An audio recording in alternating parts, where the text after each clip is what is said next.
ডিমোৰ সৰগুৱাস্থিত পানীদিহিং পক্ষী অভয়াৰণ্যত প্ৰথমবাৰলৈ অনুষ্ঠিত হৈছে পানীদিহিং মহোৎসৱ। বিবিধ থলুৱা আৰু পৰিভ্ৰমী পক্ষীৰ আগমন ঘটা পানীদিহিং পৰ্যটন ক্ষেত্ৰ হিচাপে গঢ়ি তোলাৰ প্ৰয়াসেৰে আয়োজন কৰা হৈছে এই মহোৎসৱৰ। এই মহোৎসৱত পক্ষী নিৰীক্ষণ, কেনভাছ পেইণ্টিঙকে ধৰি আয়োজন কৰা হৈছে কেইবাটাও আকৰ্ষণীয় অনুষ্ঠান। স্থানীয় কেইজনমান উদ্যমী যুৱকৰ প্ৰচেষ্টাত আয়োজন কৰা এই মহোৎসৱত অংশ লয় পক্ষী বিশেষজ্ঞৰ লগতে বহু যুৱক-যুৱতীয়ে।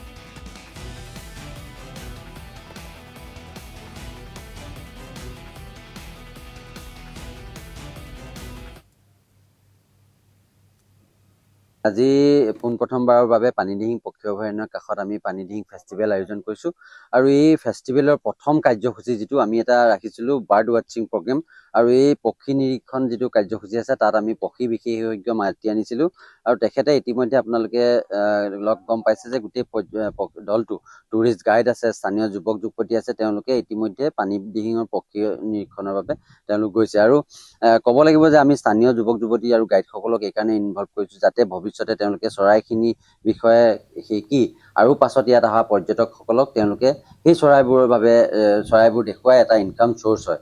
আমি